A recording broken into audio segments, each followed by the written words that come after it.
My hands tremble as I stand frozen behind the kitchen door of my mother's house. The lemon-scented polish on the mahogany panels reminds me of Sunday dinners and strained conversations.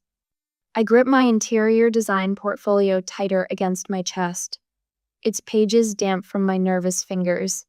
Through the crack between the hinges, I see them, Greg and my mother, Linda, sitting in the sunroom. Afternoon light catches the crystal tumblers in their hands, ice cubes clinking as Mom leans forward. The sound takes me back to childhood eavesdropping, when I'd strain to hear adult conversations I wasn't meant to understand. On the counter behind me sits my birthday cake, chocolate with buttercream frosting, 32 candles in a small box beside it. Neither of them has mentioned my births today. She lives in a dream world. Mom's unmistakable voice, crisp and matter-of-fact.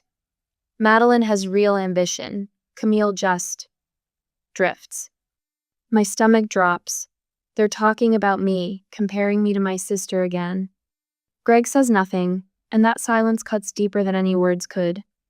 I wait for his defense, for some small protection of the woman he's dated for 3 years. Instead, he clears his throat. I've been thinking the same thing lately, he admits. The portfolio suddenly weighs 100 pounds in my arms. 6 months of work, designs that won praise from actual clients, traduced to drifting. You know, Mom continues, swirling her drink. Madeline asked about you the other day. Madeline? What about me? Greg's voice perks up. She's going places with that law firm, partner track by 35. Mom's voice drops to that conspiratorial tone she uses when orchestrating something. You two would make more sense together. I press my hand against my mouth. This can't be happening. Huh. Greg's thoughtful pause stretches too long. That's interesting. She's single now, Mom adds. She's always thought you were attractive. I mean, she's beautiful, Greg says, and my world stops spinning. Anyone would notice that. My knees weaken. I step back from the door, bumping into the counter. The portfolio slips, pages spilling across the tile floor. Designs for homes I'll never create. Space never transform, meaningless now. I gather them quickly, silently, and retreat upstairs to the bathroom. The face in the mirror looks like a stranger's pale, eyes too wide. I splash cold water on my cheeks and try to breathe. In the hallway, family photos line the wall. Madeline's graduation, Madeline's tennis tournaments, Madeline's law school acceptance. My smaller accomplishments relegated to the end of the row, afterthoughts in gilded frames. Greg's birthday gift to me sits in my Percy practical kitchen mixer. Now I understand. It wasn't for me at all. It was for the woman he thought I should be. 3 months pass. I've pretended not to know. Waited for signs that I misunderstood that afternoon. Tonight I'm surprising Greg with homemade lasagna, his favorite. Maybe things can still work between us. I pull into the parking lot of his apartment building an hour earlier than expected.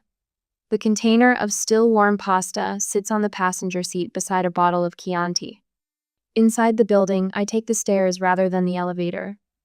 Music floats down the hallway from his door, Frank Sinatra, not Greg's usual taste. Then I hear it, Madeline's laugh. That distinct, controlled sound I've known all my life. My key slides into the lock before I can think. The door swings open. They're on the sofa, hands entwined. His thumb traces circles on her wrist, the same motion he used to comfort me during thunderstorms. Madeline sees me first. She doesn't move away from Greg. Camille. Greg jumps up, face flushing. You're early. The lasagna container dangles from my fingers. It just happened, he stammers. Madeline stands, smoothing her skirt. You'll find someone more your speed, Camille, she says, not unkindly. When? The only word I can form. Greg glances at Madeline. After that talk with Mom, he admits. I place my key on the coffee table. It makes a small, final sound against the wood. Rain hammers against my bedroom window as I fold another sweater into the suitcase. The forecast on my phone shows storms all the way to the Texas border, but I can't wait another day. My bank statement glows on the screen. $4,800.53. Not much for starting over, but enough. Maps spread across my bed, Cincinnati to Austin circled in red. 20 hours of driving. 20 hours to leave behind a mother who orchestrated my replacement, a sister who took what wasn't hers to take, and a man who never really saw me at all. Dawn breaks as I pass the leaving Cincinnati sign, wiping tears with the back of my hand. Behind me, the city shrinks in my rearview mirror. Ahead, nothing but open road. I press the accelerator harder. The cockroach that lives in the corner of my shower skitters away as I turn on the water. We've established an unspoken agreement. I pretend not to see him, and he stays away from my toothbrush. My apartment measures exactly 380 square feet. I know because I paced it off the day I signed the lease, trying to convince myself it was cozy rather than claustrophobic. The yellowed wallpaper peels near the ceiling, revealing patches of something green underneath. Previous tenants' ghosts. I sit cross-legged on my mattress, directly on the floor, until I can afford a frame and stare at my laptop. The email from Maxwell Design Associates glows on the screen. My 18th rejection in 5 weeks. We appreciate your portfolio, but are seeking candidates with more extensive commercial experience. Translation: your designs aren't worth the risk. My bank balance flashes at the bottom of my screen. $3,210.53. The digital numbers shrink every day, like a countdown clock to failure. The single window in my apartment overlooks nothing but a brick wall 6 feet away. Sometimes sunlight bounces between buildings and ricochets inside for 20 minutes around noon. I've started scheduling my lunch break around this brief illumination. My phone buzzes. Sarami, one former colleague, still speaks to me. Camille, how's Austin treating you? It's an adjustment. I pull open my refrigerator, half a yogurt, wilting lettuce, and a bottle of $2 Chuck. Dinner options. Listen, I thought you should know. Sarah's voice drops. Madeline's been telling everyone you had some kind of breakdown, that you couldn't handle the pressure of real design work. The yogurt container slips from my fingers, splattering on the linoleum. She said what? She made it sound like you're unstable. Greg backed her up. I told them it was garbage, but thanks for telling me. My fingers tighten around the phone. There's more. They're official now. Facebook official, like teenagers. They moved in together last week. I hang up and check my social media accounts. My mother has blocked me on everything, every platform, like I never existed. That night I call my father, desperate for any connection to my old life. His voice warms when he recognizes mine, but then I hear Madeline's laugh in the background, the clink of silverware. Sunday dinner. My absence already filled. Dad, can I call you back tomorrow, sweetheart? We're just in the middle of. Don't bother. I end the call. 3 days later, wearing my last clean professional outfit, I sit in the waiting area of Langston Financial Advisors. The executive assistant position I'm interviewing for has nothing to do with design, but my rent is due in 2 weeks. Beggars, choosers. The receptionist waves me into an office that looks like a hurricane hit a paper factory. Stacks of folders teeter on every surface. A whiteboard covered in financial formulas takes up one wall. Behind the disaster of a desk sits a man about 40, tie loosened, sleeves rolled up, dark hair prematurely graying at the temples. Eric Langston. He stands, clearing files from a chair. Sorry about the chaos. My last assistant quit. Something about impossible working conditions. His smile reveals a crooked front tooth. Camille Parker. I perch on the edge of the chair. I organized a 16 designer show house last year. Your office doesn't scare me. He raises an eyebrow. Designer? Interior design was my previous career, but I'm adaptable. Eric gestures at the mess. Clearly, organization isn't my strength. My brain works differently. He picks up my resume. No financial background? No, but I learn quickly. He studies me for a long moment. Show me your portfolio. My what? You said you're a designer. I want to see your work. I pull up my portfolio on my phone, not understanding why he's asking, but too desperate to question it. Eric scrolls through, pausing on my commercial projects. Your sense of space is interesting. Very. He searches for the word, accessible. Thank you. He hands back my phone. My client presentations are terrible.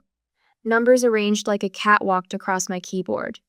But you understand how to make complex information breathable. The next 60 minutes blur as he explains how financial advising isn't just about numbers, but about presenting information so clients can make decisions. How his brilliance with money is undermined by his inability to communicate visually. I need someone who can organize this chaos and make my ideas understandable to normal humans. Eric taps his desk. The job is yours if you want it. For the first time in weeks, a genuine smile cracks across my face. Within days, I meet Doris, the office manager who brings me homemade banana bread and keeps tissue boxes hidden in strategic desk drawers for the emotional clients. Miguel, another assistant, starts teaching me financial basics over lunch. Even Vernon, the building janitor, offers rides home on late nights when the buses stop running. I create a color-coded filing system for Eric's client portfolios, design templates for his presentations that translate numbers into visual stories. While he meets with clients, I stay late, absorbing investment concepts through osmosis and Miguel's patient explanations. One night, Eric finds me still at my desk at 9 p.m., restructuring his quarterly report. You've done more in 3 weeks than my last assistant did in 6 months, he says, leaning against my doorframe. I just applied design principles to financial data. I shrug. Visual hierarchy, negative space, intuitive flow. You think differently, that's valuable here.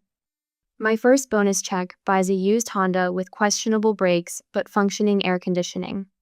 My apartment slowly transforms with salvaged furniture I refinish on weekends, paint samples I sweet talk from hardware stores. At night, I sketch business concepts in a notebook while eating takeout on my new secondhand couch, ideas forming like shadows taking shape. 3 months in, I fall asleep without crying for the first time since leaving Cincinnati. A week later, Eric drops a stack of papers on my desk and perches on the edge, his typical preamble to a complicated request. I'm starting my own firm, he says. Smaller, more focused, with clients who align with my investment philosophy. Congratulations, I reply, already calculating how long my emergency fund will last until I find another job. Want to come along? Eric asks, as casually as offering coffee. I look up, searching his face for the punchline. There isn't one. The brass key sticks in the lock. I jiggle it twice before the door to our makeshift office finally swings open. Morning light filters through dusty Venetian blinds, illuminating the rented 2-bedroom apartment that has served as Arbor Point Capital's headquarters for the past 4 months. Home sweet home, I whisper to myself. The dining room tablier mahogany piece I rescued from an estate sale in South Austin dominates what should be a living room. Coffee rings stain its surface despite the coasters I've strategically placed. 3 mismatched chairs surround it, each one with its own story. A high-backed leather executive chair for Eric, a mid-century modern piece for me, and a practical office chair with wheels for whoever visits. I run my fingers along the table's edge, remembering the Saturday I spent refinishing it. 6 coats of varnish by hand. My back had ached for days. My heels click against the hardwood as I make my way to the kitchen, now converted into our document storage. The cabinets hold file folders instead of plates. The countertop supports a printer and coffee maker essentials ranked in that exact order. Last night's takeout containers tower precariously in the trash. Chinese food cartons from our midnight strategy session. I make a mental note to empty it before the smell permeates our presentation materials. The door opens again. Eric appears, his tie already loosened though the day has barely begun. Dark circles shadow his eyes, matching mine. He holds 2 coffee cups, extending one toward me. You're early, he says, voice still rough with sleep. Couldn't sleep, kept thinking about the Dixon meeting. He nods, understanding without words. We've been preparing for weeks. Our first real investor pitch happens in 3 hours. We just need one yes, he reminds me. After yesterday's no, you mean? The rejection still stings. The venture capitalist hadn't even looked at our full presentation before dismissing us. Too risky, he'd said, glancing at his watch repeatedly. Eric sets his coffee down and loosens his tie further. Maybe I'm asking too much of you, he says quietly. This isn't what you signed up for. The words hang between us. I think about the text I received this morning, an invitation to Madeline's law firm celebration. Partner track at 34. Mother must be thrilled. I signed up for exactly this, I reply, straightening a stack of presentations. Building something that matters. My phone buzzes again. Father this time. A photo of Mom and Madeline at some charity gala. I silence the phone and slip it into my desk drawer. Later that night, after Dixon becomes our second rejection, I sit alone in my apartment. The phone feels heavy in my hand as I scroll to home and my contacts. My thumb hovers over the call button. What would I even say? The digital clock on my nightstand flips to 11:43 p.m. I set the phone down without calling. This isn't working. I push away from the dining room table at 3 a.m., a week after our second rejection. Eric looks up from his laptop, eyes red-rimmed from staring at spreadsheets. The pitch. It's all numbers and projections, it's soulless. He runs a hand through his hair. Investors want numbers.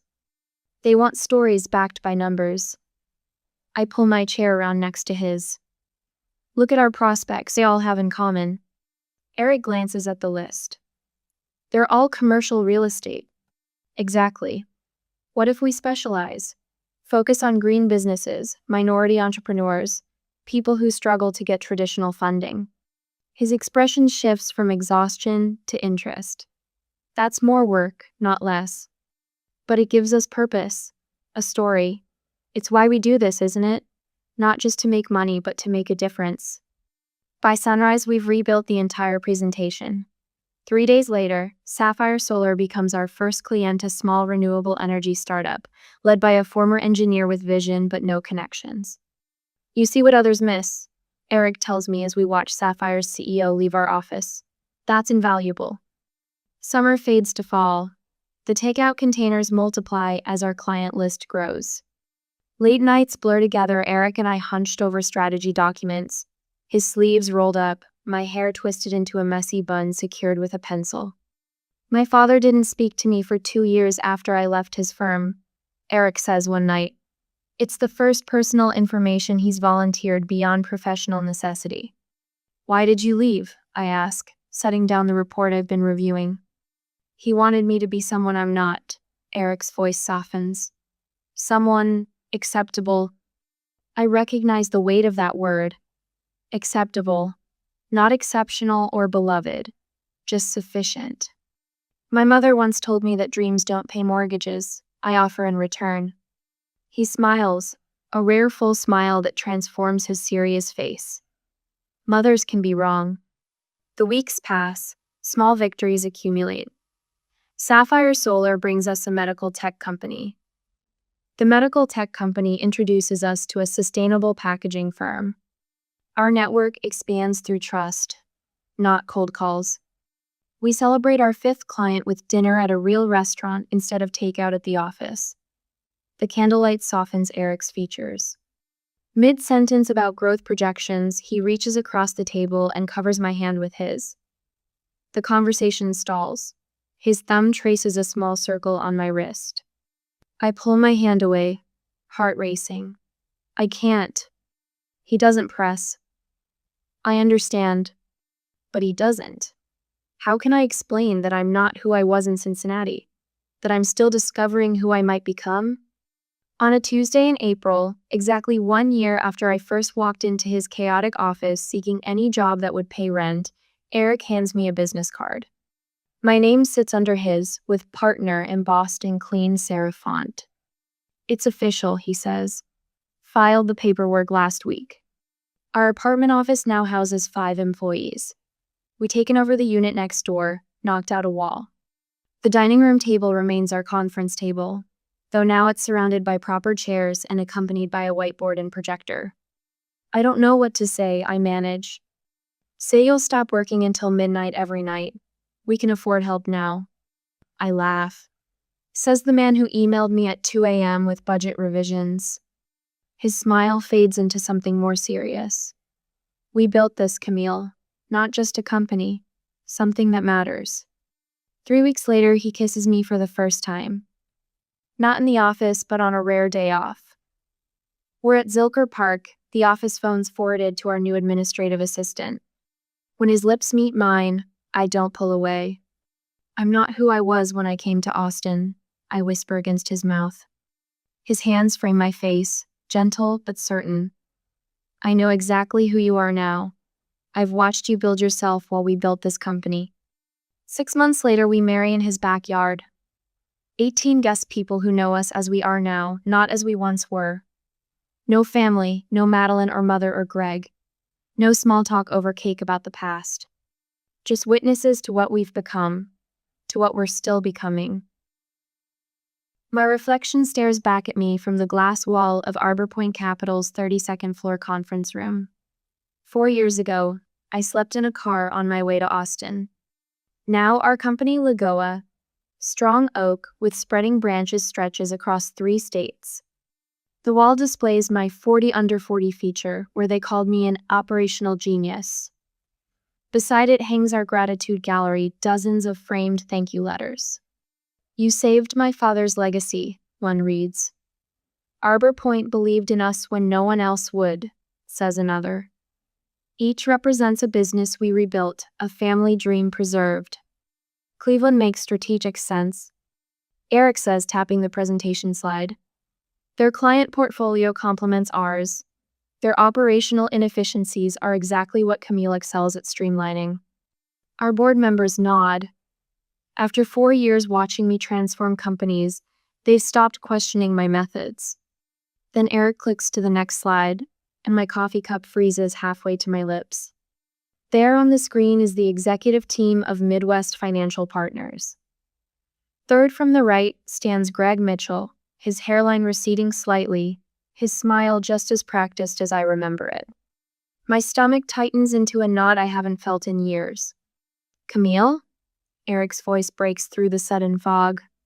I set my cup down with a steady hand. Sorry. Just noting their organizational structure. After the meeting, I discover another complication. The law firm handling the merger paperwork is Hamilton, Bright, and Associates, Madeline's firm. We can assign someone else to lead this acquisition. Eric offers that evening, concern etching lines around his eyes. No, I close my laptop. I'll handle it myself. That night, I examine Greg's performance evaluations from the due diligence files. Strong relationship skills, one reads, but lacks follow-through on complex projects. Another notes his tendency to align with the loudest voice in the room. His salary history shows lateral moves but no substantial advancement. The client retention statistics tell the real story. He keeps the easy accounts and loses the challenging ones. You don't have to do this, Eric says, climbing into bed beside me. I want to. We'll announce at the gala, I decide. Complete transparency, full press coverage. In the morning, my phone buzzes with a LinkedIn notification. Greg Mitchell has sent you a connection request.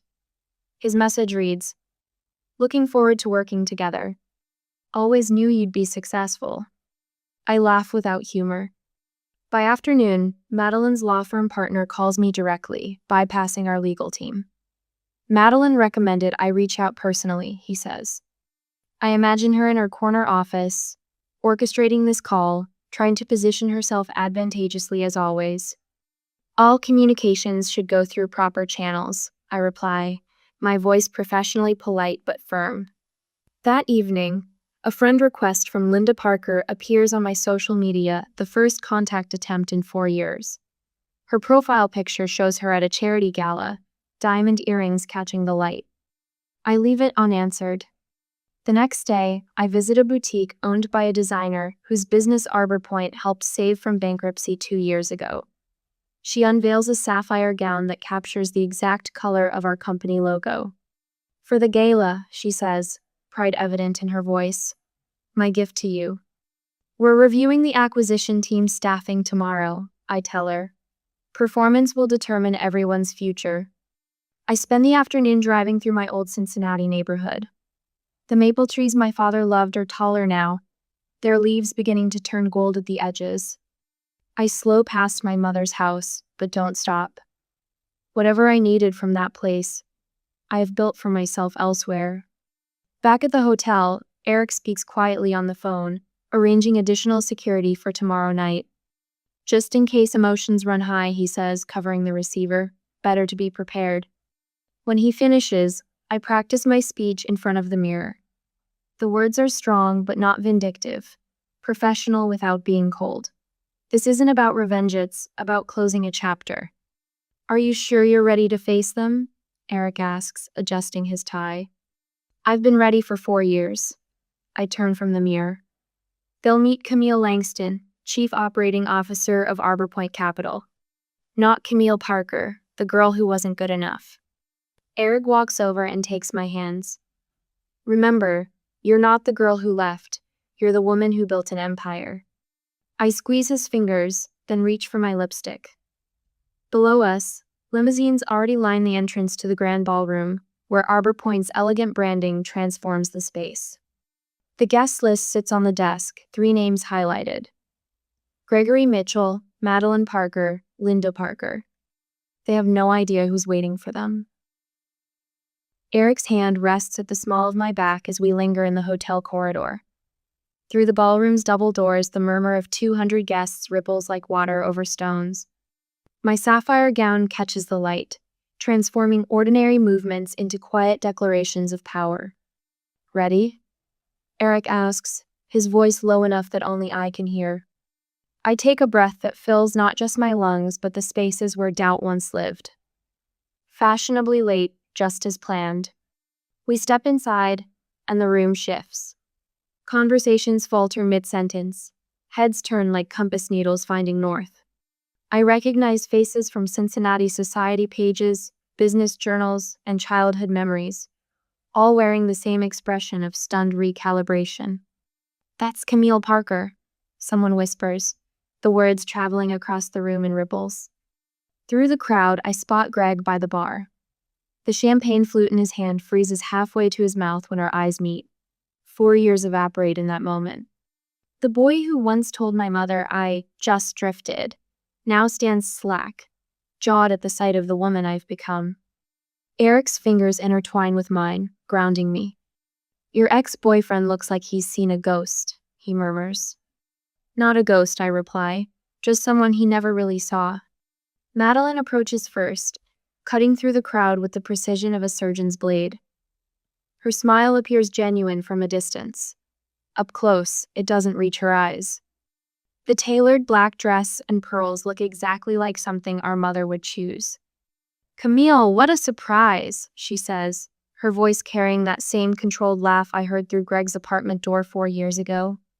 I extend my hand, professional, neither cold nor warm. Madeline, I believe you know my husband, Eric. Madeline's eyes flick to the platinum band on my left hand, then to Eric's 6'3" frame and confident stance. The mental calculations play across her face like slides on a projector. Husband? I hadn't heard, congratulations. Behind her, Greg hovers at an awkward distance, too cowardly to approach, too curious to retreat.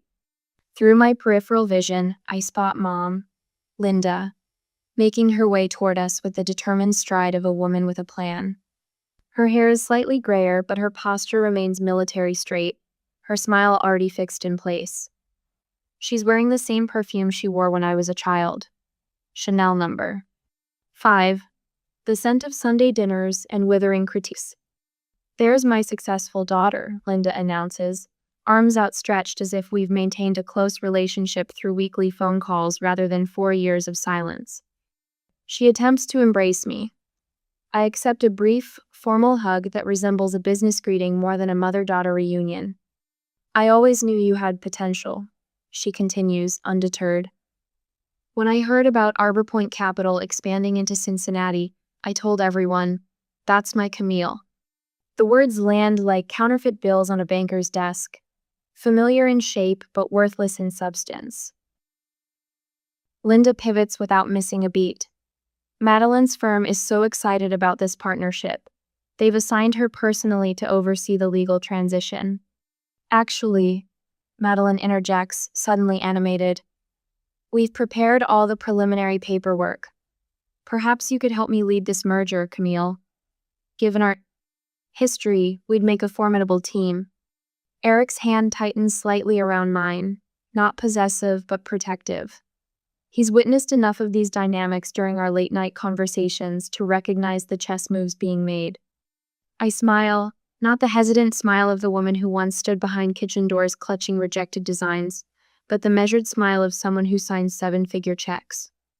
Everyone's performance will determine their path just like mine did. I reply, the subtle emphasis on performance making Greg's face drain of color. Eric isn't just my husband. He's my partner in all things. I turn slightly toward Eric, including him in this moment rather than seeking rescue. Business decisions will be based on merit alone. That's how we've built our success. Madeline's smile tightens. She tries a different angle, addressing Eric directly.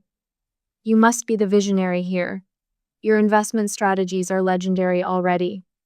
We built this together. I correct her gently. That's the Arbor Point difference. We recognize talent regardless of where it comes from. Some of our most successful partnerships began with people who were underestimated. Linda's eyes narrow slightly, recognition dawning that her daughter is no longer accessible through the old channels of manipulation. She watches as three executives approach to introduce themselves to me. Not to Eric, not to both of us, but specifically to me. Across the room, Greg frantically works the crowd, shaking hands with board members, laughing too loudly at jokes. His desperation is palpable. The anxiety of a man who suddenly realizes his career rests in the hands of someone he discarded.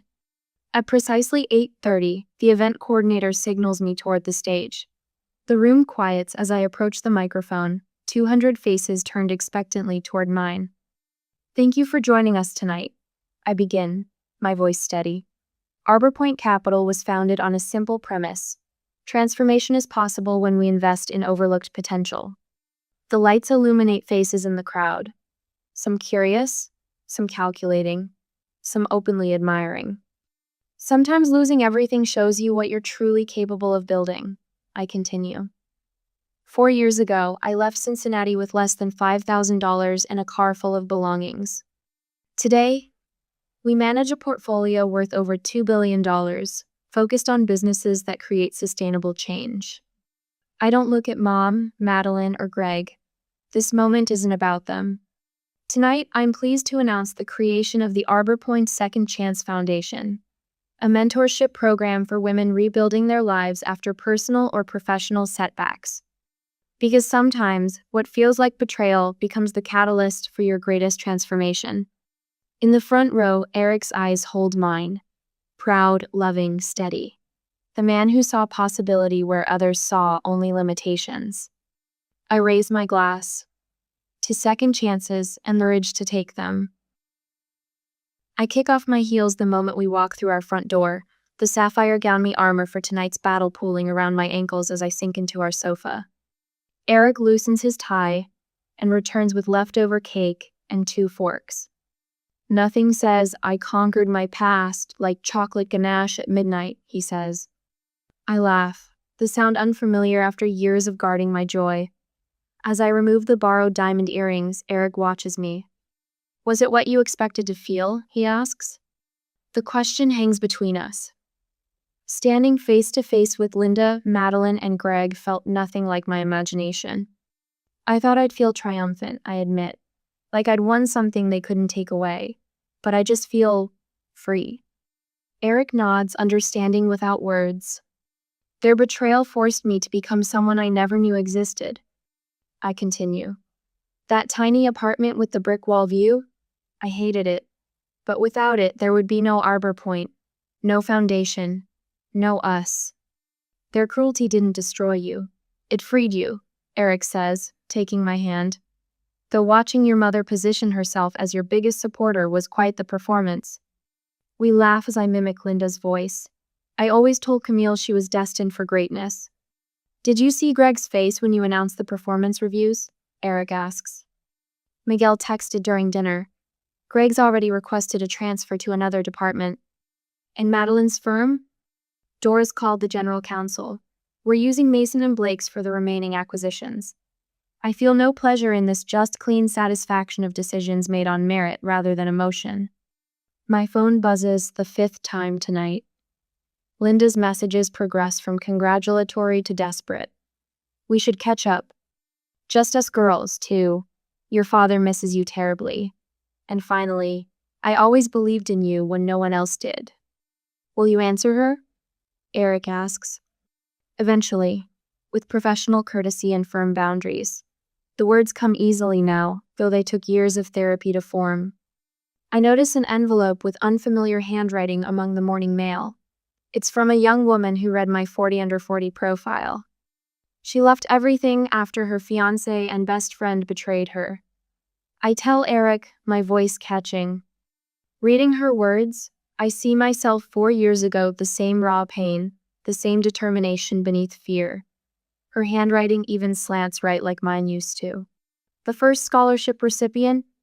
Eric asks. I nod. And the apartment complex I closed on yesterday, 6 units for women starting over. Unlike my first place, these have windows facing the sunrise, not brick walls. Arbor Point with purpose beyond profit, Eric murmurs, quoting our new mission statement. In my office hangs a single photograph of that first Austin apartment, not to remind me of pain, but to honor the woman who refused to break. Beside it sits my memoir draft, titled, The Whisper That Changed Everything. 3 weeks later, I stand alone outside my old family home in Cincinnati. The maple tree has grown taller, its leaves turning gold.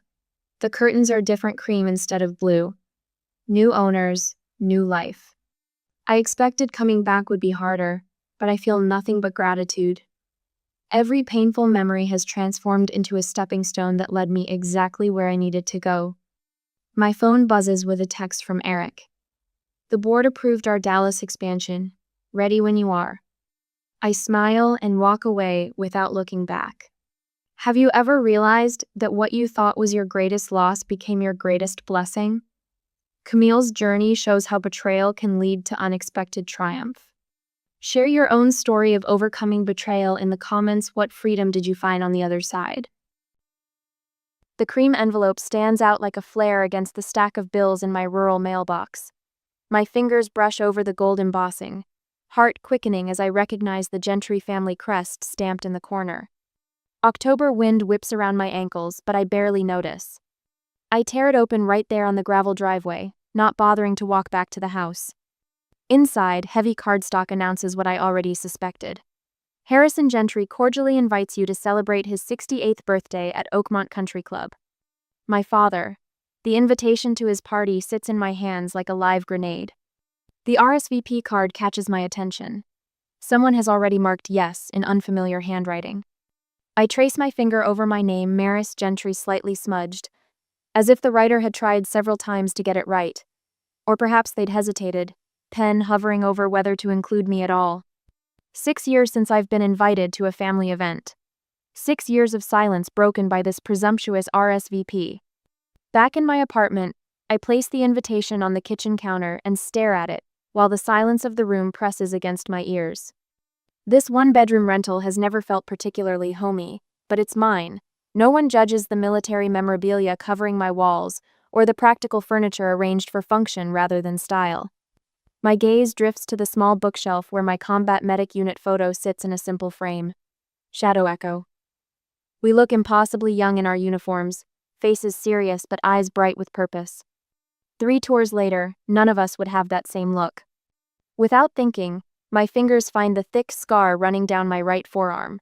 The raised tissue feels smooth under my touch, a permanent reminder of the day everything changed. 3 inches to the left and I wouldn't be standing here contemplating my father's birthday party. On my dresser sits Lieutenant Garcia's worn leather cuff.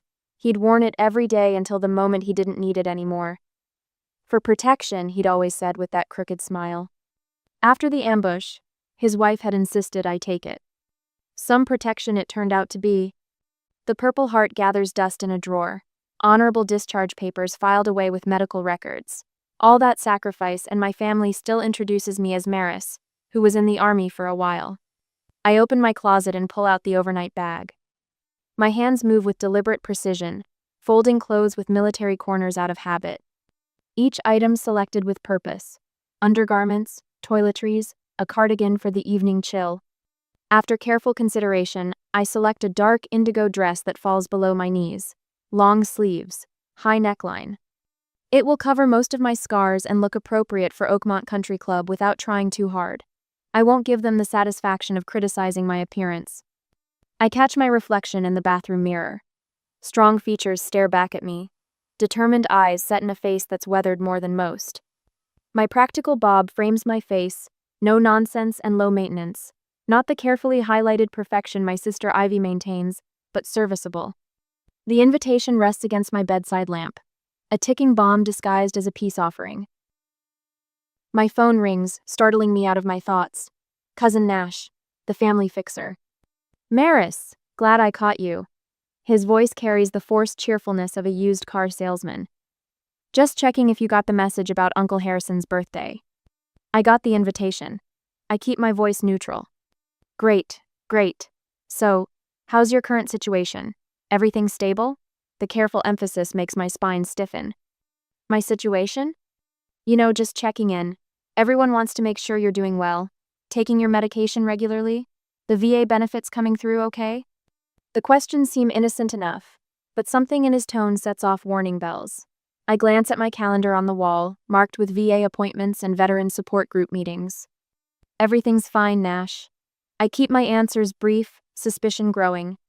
Good to hear. We just want to help if you need it. Family takes care of family, right? My eyes drift to the cardboard box labeled, Truth, Never Lose, tucked under my bed. Inside are military records, medical evaluations, and discharge papers documentation I've kept safe through 3 moves and countless family dismissals. After hanging up, I stand at my door, invitation in hand. The sensible thing would be to toss it, claim a work commitment, avoid the whole charade. My phone pings with a message from Ivy. Dad expects all family there. I flash back to childhood dinner tables where Harrison Gentry's expectations weren't requests but commandments. The heavy silence when someone disappointed him. The cold shoulder that could last for weeks. I slide Lieutenant Garcia's cuff over my scar, my armor against whatever battlefield awaits at Oakmont. Before leaving, I take one final glance at the Shadow Echo unit photo. 8 faces, 3 now gone. We'd survived firefights, roadside bombs, and evacuation missions under heavy fire. I survived worse than this, I whisper to the empty apartment. I close my door with quiet determination. If they want Maris Gentry at the family gathering, they're going to get her scars, truth, and all. On the day of my father's birthday, Oakmont Country Club rises from manicured grounds like a fortress of privilege. My Ford pickup groans between a gleaming Mercedes and an immaculate BMW, the contrast as stark as my place in this family. The valet's smile freezes when I hand him my keys, his eyes darting to his colleague with unspoken commentary. It's been well maintained, I offer unnecessarily. He nods too quickly and pockets my keys as if they might contaminate his uniform. The grand ballroom shimmers with calculated opulence. Crystal chandeliers reflect off polished surfaces, creating a kaleidoscope of wealth.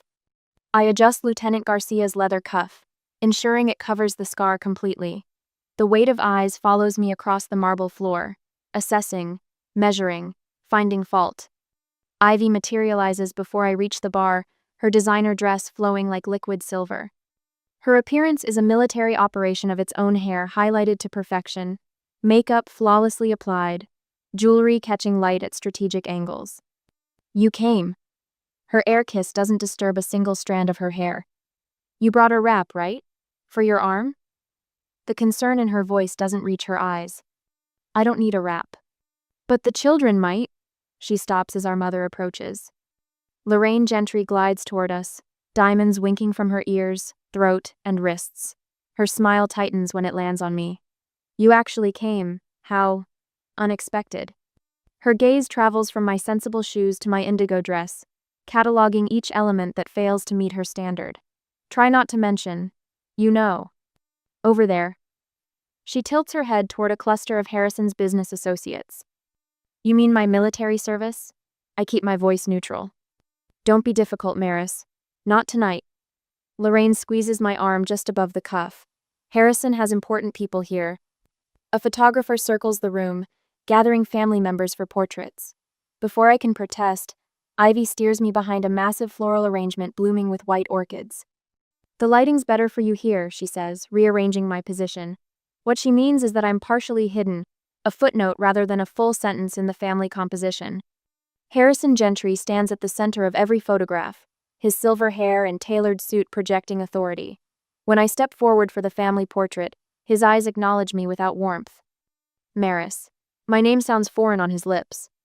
Happy birthday, Dad. His nod is both acknowledgement and dismissal. Don't let the kids see that scar, Lorraine whispers as we pose. It's upsetting. Across the room, a man in an expensive suit watches our interaction. I recognize him as my father's attorney, the one who handles all family situations. His observation isn't casual. Nothing in this room happens without purpose.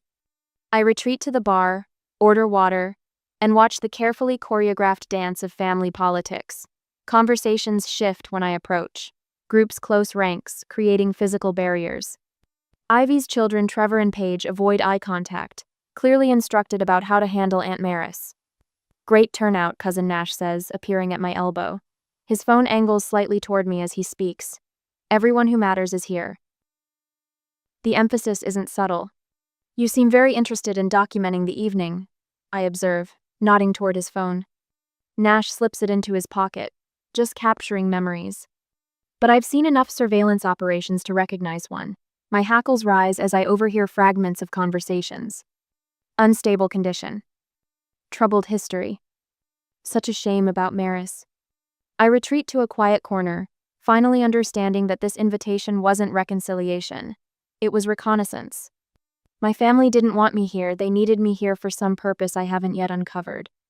The formal toast begins. Guests raise crystal flutes of champagne as Harrison takes center stage. He acknowledges his wife, his successful daughter Ivy, his grandchildren, his business partners. My name never crosses his lips. Ivy's husband Richard swirls his champagne. To family members who actually contribute, he says to appreciative laughter from his circle. I reach for my water glass, the leather cuff sliding slightly. A movement catches my eye. A gray-haired man at a nearby table has gone still, his attention fixed on my exposed wrist. I adjust the cuff, but it's too late. The edge of my faded shadow echo tattoo has become visible. The man rises slowly from his seat. Colonel Emmett Pike, older now but unmistakable with his military bearing and piercing gaze. Medic Gentry? His voice carries across the sudden silence. The room freezes. My family's careful narrative hangs suspended between us. I stand, spine straightening automatically. Colonel. The wolves in designer clothing watch as their carefully constructed den of lies begins to crack. The room falls silent as Colonel Emmett Pike approaches, his military bearing unmistakable despite his 70-plus years. His silver hair is cut in the same high and tight style he probably wore decades ago, and his spine remains ramrod straight. But it's his eyes that capture my attention, steel gray and locked on the shadow echo tattoo now visible on my wrist where Lieutenant Garcia's cuff has slipped. Conversations around us fade like someone turned down the volume. Even the pianist in the corner seems to sense the shift, his fingers hovering above the keys. Pike stops 3 feet from me, the perfect military distance for addressing a subordinate. His chin lifts slightly as his gaze travels from my tattoo to my face. Echo walks in shadow, he says, voice clear and carrying. The words hit me like a physical blow. The classified call-in response of our unit words spoken only between those who served in Shadow Echo. My reply comes without thought, muscle memory taking over before my brain can catch up, but never walks alone. The phrase leaves my mouth before I can stop it. Around us, family members freeze, champagne flutes halfway to lips, forks suspended above plates. Sergeant Gentry, Pike says, not a question but an acknowledgement. Sir. The word falls from my lips automatically, my spine straightening as if pulled by invisible strings. At ease, Sergeant. His mouth curves into the barest hint of a smile. It's been some time. Ivy appears at my elbow, her fingers digging into my arm. Morris, Mother needs help with something in the... Pike turns to her, and whatever Ivy sees in his face makes her words dry up. You must be the sister, he says, his tone pleasant but carrying an undercurrent of steel. Interesting that you never mentioned your sister ran a field hospital in Kandahar. The silence around us deepens. I can feel the weight of stares. I don't think this is the appropriate venue for... Ivy begins. She saved my nephew's life, Pike says, his voice carrying across the silent room. Staff Sergeant James Morello. Compound fracture of the femur, arterial bleeding, and a collapsed lung. 3 other medics said he wouldn't make it through the night. My throat tightens. James Morello. I remember him, the impossible odds, the dwindling supplies, the generator failing during the most critical part of the procedure. Your sister operated for 7 hours straight, while mortars fell less than a mile away. When the generator failed, she finished by flashlight. Never once lost focus. Pike's eyes find mine. That field hospital she ran saved 63 American soldiers and 22 Afghan civilians over 3 months, all while under periodic fire. Around us, whispers ripple through the crowd. Across the room, I spot my father's face, ashen beneath his tan. The champagne flute in his hand tilts dangerously. 3 tours, Pike continues, his voice carrying the weight of command. A purple heart that should have been a silver star. Colonel, I start, discomfort crawling up my spine. This isn't how I wanted tonight to go. Sir, with all due respect, some of this information is... Classified? He shakes his head. Not the parts that matter, not the heroism. My mother materializes beside Ivy, her smile brittle. What a lovely story, she says, voice artificially bright. Maris has always had such an active imagination. Come, Colonel, let me introduce you to my husband. Harrison is so looking forward to. We've met. Pike cuts her off without looking away from me. In fact, I believe Harrison was the one who claimed his daughter worked in supply logistics overseas. Curious discrepancy. My father abruptly sets down his glass and walks away from his own toast, leaving the room without a backward glance. The family attorney follows him like a shadow. There seems to be some confusion, my mother says, her voice climbing half an octave. Maris had some difficulties after her service. Memory issues, you understand. Pike's eyebrow rises a fraction of an inch. Memory issues, he repeats flatly. This isn't the place, I murmur, suddenly aware of the spectacle we're creating. Sir, perhaps we could. Perfect place, I'd say. He gestures toward a table in the corner where 4 men and 2 women sit watching us. Some people you should meet, Sergeant.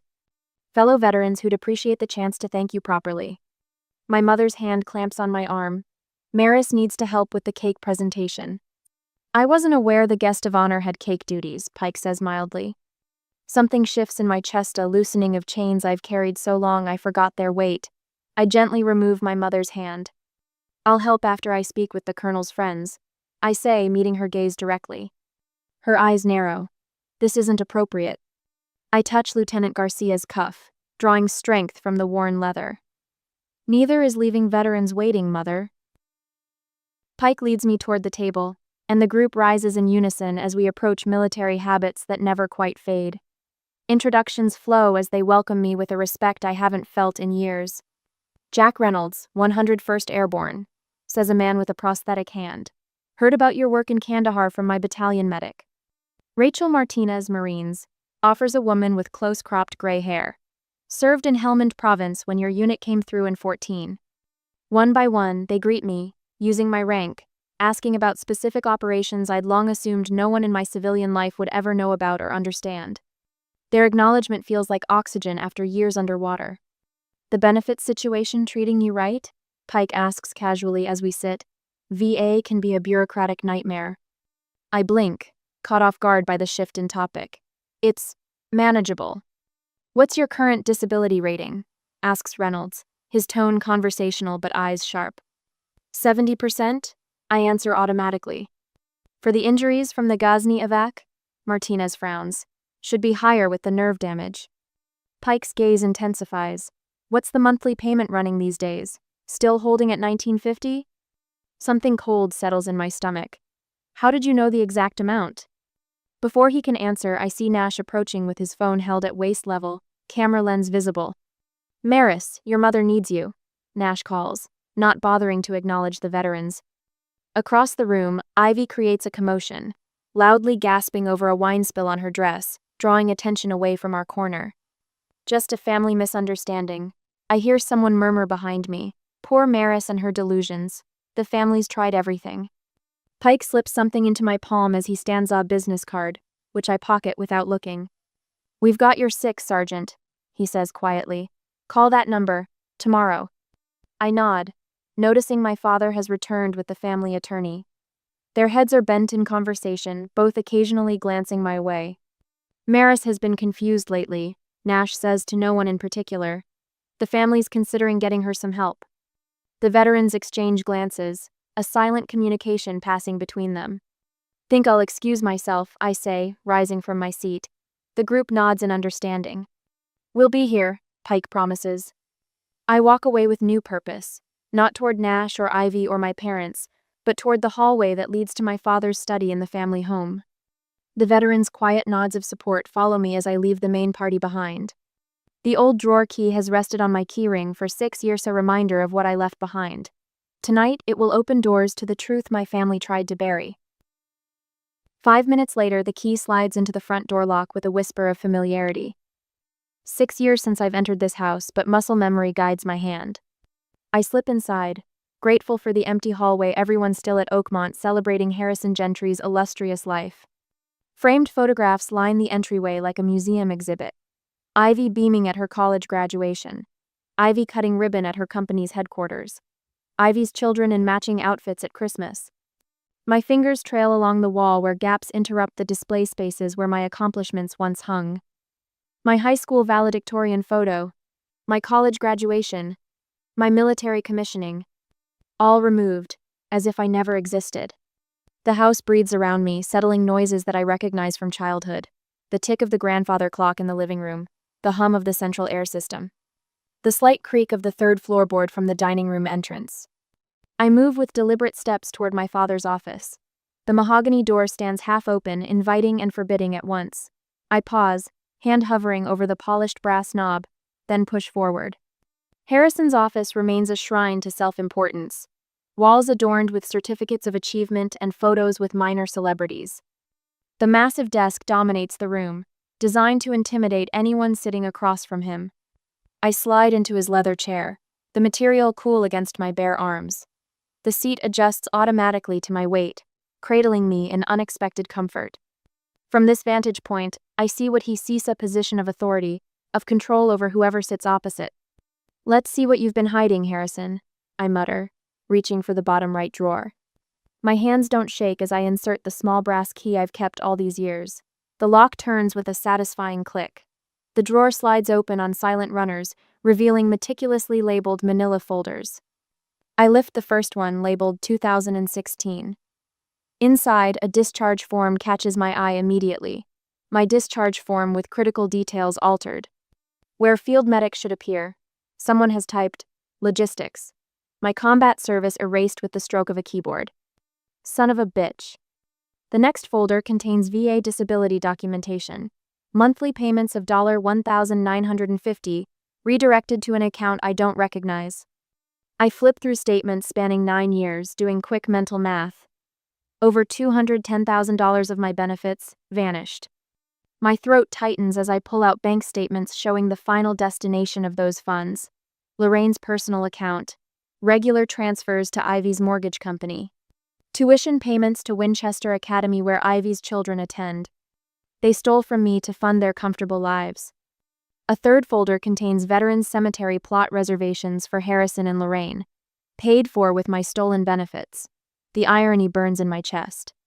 The very people stealing my disability payments, planning their eternal rest on my dime. My fingers find another document. Guardianship application forms with my name typed neatly at the top. Already drafted. Awaiting submission. Attached medical evaluations declare me mentally incompetent to manage financial affairs. The psychiatrist's signature looks nothing like Dr. Ramsey's handwriting from the VA. Another forgery. A post-it note in Lorraine's handwriting. File after birthday gathering? Lawyer suggests we need one more incident report. The final document outlines plans to liquidate my assets once guardianship is secured. My apartment, my truck, my savings, all to be managed by Harrison as my guardian. My jaw aches from clenching. The family that couldn't be bothered to acknowledge my service now plans to profit from it after erasing the truth of what I endured. I photograph each document methodically, angling my phone to capture every detail. My hands remain steady, training, taking over, despite the fury building inside me. Each betrayal documented with military precision. I text the photos to Colonel Pike with a simple message: Shadow Echo Protocol, evidence secured. His response comes immediately. Acknowledged, safe house ready. The distant sound of car doors slamming snaps me to attention. They're back from the party. I replace each document exactly as I found it, aligning papers precisely, maintaining the illusion that nothing has been disturbed. The drawer closes with a soft thud, lock engaged, key pocketed. I move silently through the kitchen to the back door, the same exit I used as a teenager sneaking out to meet friends Harrison didn't approve of. The handle turns smoothly under my palm. Outside, the night air cools my flushed skin. I circle around to the street where my pickup waits, sliding behind the wheel just as headlights sweep the driveway. Back at my apartment complex later that night, exhaustion settles over me like a heavy blanket. I trudge up the stairs, keys jingling in my hand. A white envelope protrudes from my mailbox. No return address, just a Boise, Idaho postmark. Inside, handwritten words on simple stationery. Dear Maris, Luis is 17 now, wants to be a nurse. He keeps your picture on his desk while he studies. He says you showed him what courage looks like. I know your family didn't see you, but we did. With eternal gratitude. Maria Hernandez. I press the letter to my chest, feeling the paper crinkle against my heart. Somewhere in Idaho, the little boy I carried through gunfire remembers me, sees me, while my own family worked to erase me. The truth sits in my phone now, undeniable evidence of their betrayal. But this is evidence too, of a different kind of family, the kind you find, not the kind you're born to. I slip Lieutenant Garcia's cuff off my wrist and place it beside the letter on my kitchen counter. From now on, I won't need to hide my scars anymore. And in a week I will gather the evidence to fight them and win eventually. Next week, the Veteran Roast coffee shop smells of rich espresso and fresh-baked pastries. Colonel Pike sits across from me, his weathered hands resting beside a manila folder that looks thin but carries the weight of my future. The morning crowd bustles around us, civilian lives continuing while we wage a different kind of war. Your documentation is meticulous, Gentry, he says, voice carrying the same authoritative tone that once directed battlefield operations. Military precision. I tap my fingers against the folder. Had to be. They've been careful.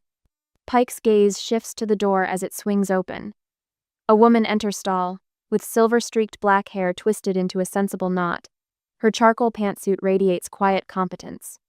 Catherine Wells, Pike says, rising slightly as she approaches.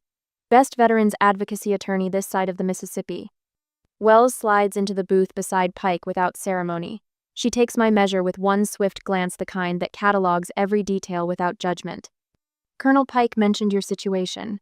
Her voice carries the slight rasp of someone who's argued too many cases before too many judges. Your family diverted disability benefits for 9 years? I nod, sliding the folder toward her. Documentation's all there. Bank statements, forged medical evaluations, guardianship paperwork they were preparing. Wells flips through the pages with practiced efficiency. Her eyebrows lift slightly as she examines the forged signature on my medical evaluation. Not even a good forgery, she mutters. They got the loop in your G all wrong. They never bothered learning my actual signature. The coffee shop door swings open again. 3 men enter, moving with the synchronicity of people who've trained together. Staff Sergeant Rodriguez, Corporal Winters, Private First Class Mendez. Shadow Echo, the surviving members. The cavalry arrives, Pike says with grim satisfaction. Rodriguez slides in next to me, his prosthetic leg bumping against the table. Sorry we're late, traffic was a nightmare. Winters and Mendez grab chairs from nearby tables. Within moments, our small gathering has transformed into something that feels like a field operation planning session. We've all written statements, Rodriguez says, tapping a folder of his own. Character testimonials, observations from our tours together. Mendez nods. The CO signed one too. Said Maris was the best damn field medic he'd ever seen. My throat tightens. The validation feels foreign after years of family dismissal. These men who saw me blood-soaked and terrified, who trusted me with their lives, understand my worth in ways my blood relatives never bothered to. Wells examines each testimonial with the same careful scrutiny she gave the financial documents. These will help establish credibility against any claims of mental incompetence. My phone buzzes in my pocket. The screen lights up with Nash's name, the 5th call today. They're getting nervous, I say, declining the call. They should be, Wells replies. Elder financial abuse carries serious penalties when it's targeted at a disabled veteran. She shakes her head. The court won't look kindly on that. The phone buzzes again with a text from Ivy. We need to talk. I'm outside your apartment. Open up. I show the message to the group. They're escalating. Wells looks up from her notes. Good. Let them panic. Panicked people make mistakes. Your mother left 3 voicemails this morning, Pike adds. Crying about family misunderstandings and how your father only wants to help you. A bitter laugh escapes me. 11 years in the service. Purple Heart. And they think I need their kind of help. The phone rings again. Harrison's attorney this time. Should I answer? I ask Wells. She nods. Put it on speaker. Say nothing committal. I accept the call, placing the phone in the center of the table. Maris. The attorney's voice oozes false concern. Your father is very worried about recent developments. He feels a family discussion might resolve these misunderstandings. What misunderstandings specifically? I keep my voice neutral, military calm. These accusations about financial matters. There's a perfectly reasonable explanation for everything. Rodriguez shifts beside me, jaw clenched. Winters stares at the phone with narrowed eyes. I'm listening, I say. Perhaps we could discuss this privately. Say, tomorrow? Your cousin Nash offered to mediate. I meet Wells's eyes. She nods slowly. Fine. Nash can come to my apartment tomorrow at noon. The relief in the attorney's voice is palpable. Excellent. I'll let him know. After ending the call, Wells leans forward. We'll wire you. Get him talking about the guardianship plan. He'll be recording too, Pike warns. Let him, Wells says. Difference is, our recording will be legal since you'll be a knowing participant in your own home. Mendez grins. Set the trap, then watch them walk right in. The next afternoon, I check the recording device hidden beneath my simple blue button-down. The apartment feels smaller with Nash's 6-foot frame taking up space in my living room. The family's concerned, Maris. His voice carries the same patronizing tone he uses with elderly clients. Your behavior lately seems erratic. I sit across from him, Garcia's leather cuff visible on my wrist. How so? These accusations. The sudden interest in financial matters. He leans forward, voice softening to a conspiratorial whisper. We understand your condition can make things confusing. My condition? PTSD, trauma-related cognitive issues. He waves a hand vaguely. Dad just wants to protect your money from yourself. I keep my face neutral. Protect my disability payments by redirecting them to Mom's account? Nash's smile tightens. Temporary measure, for safekeeping. And the guardianship paperwork I found in Dad's desk? A flash of surprise crosses his face, quickly masked. Standard precaution, in case your condition worsens. And selling my apartment? Now Nash looks truly startled. How did you? It's my name on the deed. The listing agent called me. He recovers quickly. The family thought a smaller place might be more manageable. Somewhere closer to Ivy so she could check on you. Check on me or check up on me? Nash sighs. The sound of a man dealing with a difficult child. Maris, be reasonable. You're clearly not equipped to manage your affairs. The nightmares, the therapy appointments, the medication. The Purple Heart? I ask quietly. He brushes this aside. A formality. Lots of people get those. The dismissal burns, but I keep my composure. So Dad thinks I need help. We all do. Nash's smugness surfaces now, certain of victory. The court will see it our way. Your military records show psychological evaluations. With the right framing. He shrugs. Who would believe the unstable veteran over a respected family like ours? I let the silence stretch between us, giving him rope. It's for your own good, he adds, mistaking my silence for defeat. You're damaged, Maris. Let us help you. The confession I need, captured forever. Something cold and certain settles in my chest. I think we're done here, I say, rising from my chair. Nash stands, adjusting his expensive tie. Think about what I said. Fighting this will only make things harder. After he leaves, I touch the hidden recorder.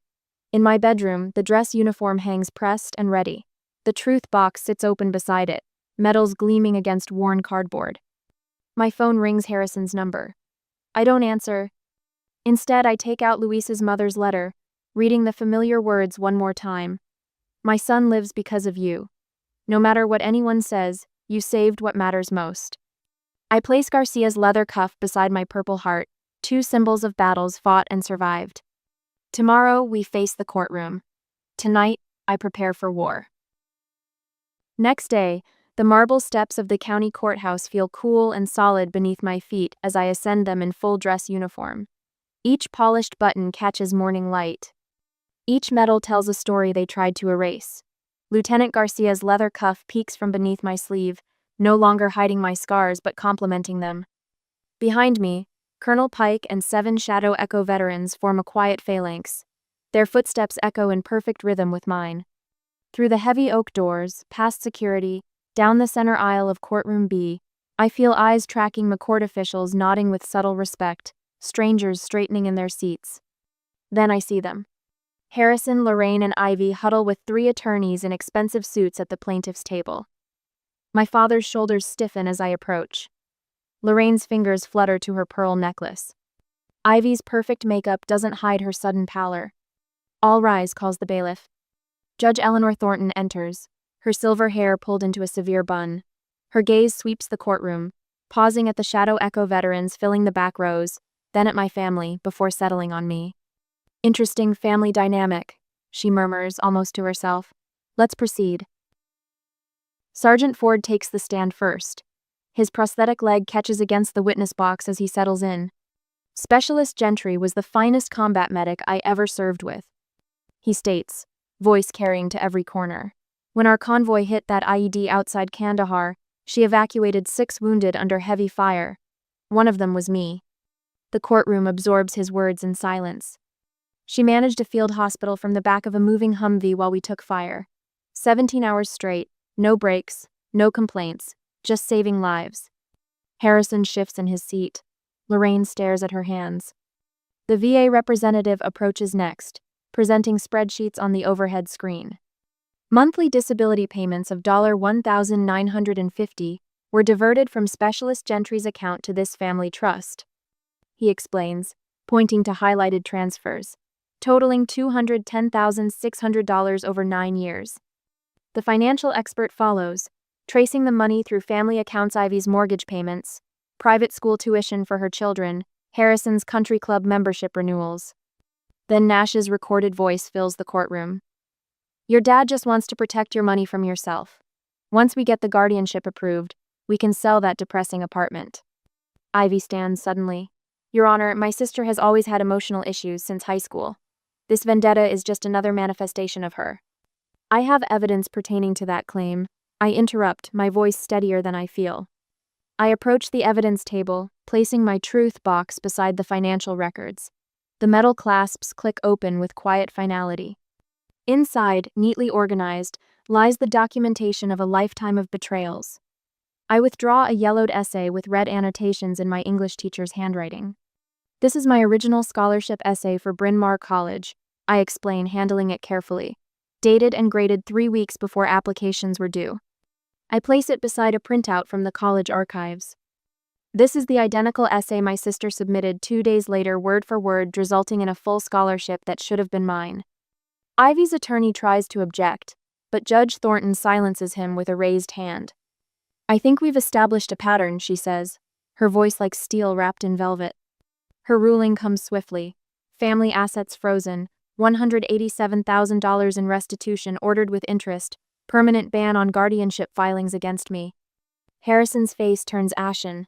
For the first time in my life, I see fear in his eyes, not for me, but for himself.